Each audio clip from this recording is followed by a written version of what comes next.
he still relies on his mother for milk. To keep him well fed, she must go fishing, leaving him alone for the first time. At this age, he should stay in the safety of his hilltop home and wait for her to come back.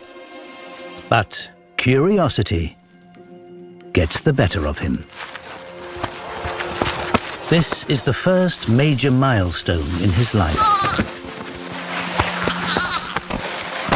He tumbles 100 feet towards the ocean edge, and his situation quickly turns from bad to worse.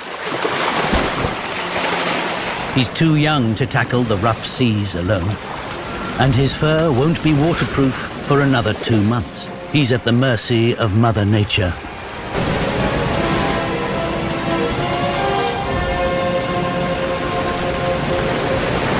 Saved by the sea. But he's exhausted, hungry, and still too young to feed himself. Only one can save him. His mum. But to him, all adults look the same. And worse still, they're ferociously protective of their own young. A lone pup could easily be killed.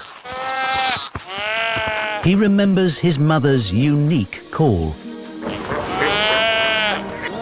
So he can pinpoint the sound of his mum among the hundreds of others and make it to safety.